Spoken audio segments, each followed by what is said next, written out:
Rafa, when this tournament for many, many years was a 3 out of 5 set tournament, and now it is 2 out of 3, as are most of the tournaments around the world except for the majors. And I'm wondering from you, at this point, should all tournaments go to 2 out of 3? And is it very hard to adjust to playing 3 out of 5 when so much of the tour is 2 out of 3 sets now? Hello. Hi, there you are. Well, I don't think so. No, I think it's true that we changed that around 2007, if I'm not wrong. That in the Master Thousands we changed it. That used to be the finals, best of 5, and we changed it to best of 3 for an easy reason.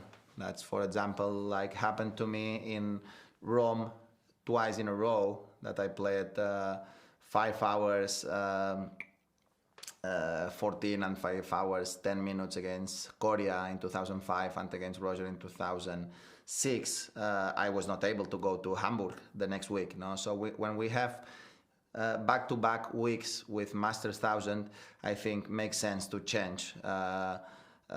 Best of 3, not best of 5. That's the main reason why we changed. No, but I am completely against to change that in the Grand Slams. No, we have a day off. I think best of 5 makes a difference on these tournaments, on the slams, and at the same time, it's part of the history of our sport. You know, so I mean, win a Grand Slam, playing best of 3. Demand to the player something else, no? Stronger mentally, stronger physically, be solid for such a long time and such a long 2 weeks. So I really believe that's the right thing to do. Thank you. Thank you, Rob. Rafa, I just wanted to throw it forward to the next match. You're playing Dominic Thiem. You haven't met him since that Melbourne quarterfinal.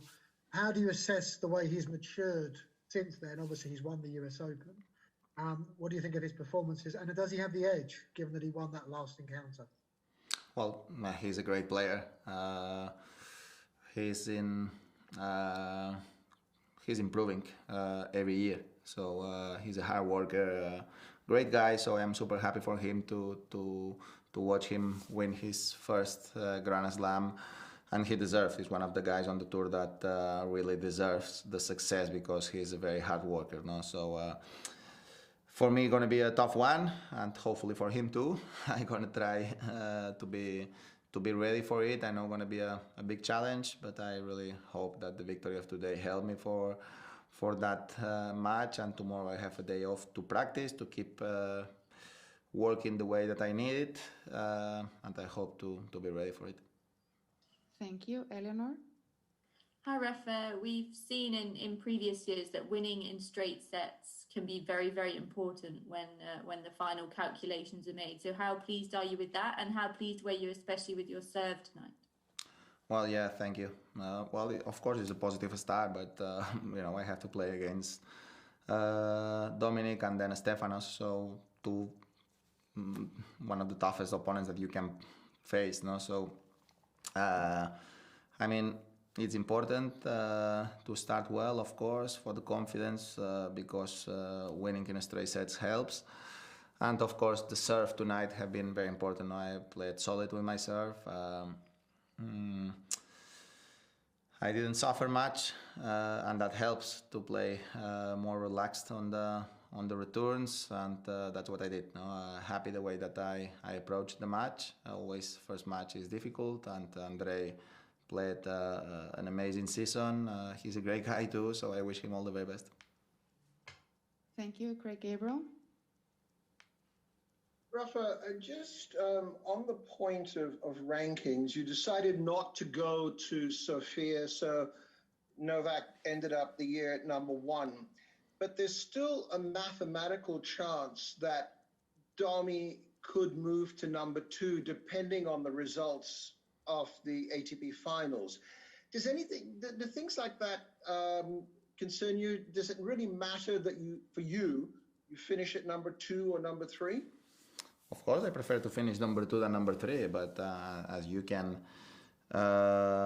feel. I say it since a lot of years ago. No, I will not follow the ranking, playing more events or playing things that I think goes against my body, against my future, to try to achieve a better ranking. No, I know I have to play well what I have to play well, and if I am playing well there, that's going to be my position on the ranking. If it's second, great. If it's first, better. And if it's third, still a positive year. No, so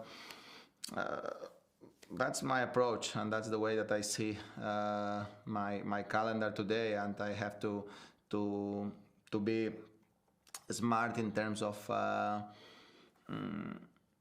decide which goals are more important for me. And I think me and all my team, we know very clear what's the most important things for my tennis career. Thank you, Daniel. Hello, Rafa. Congrats from Austria for your first win. A question: how does the situation, Corona bubble and something else, does affect you guys psychologically? Not going out, going a walk in the park, leave the head down for a while and something like that. Not even going to the arena by foot, only by transport.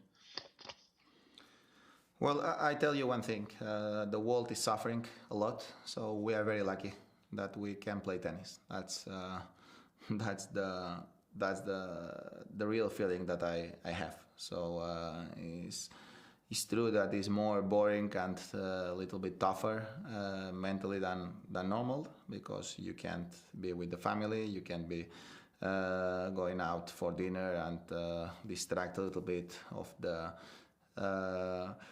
the routine. But I repeat, I can't complain, and we can't complain at all.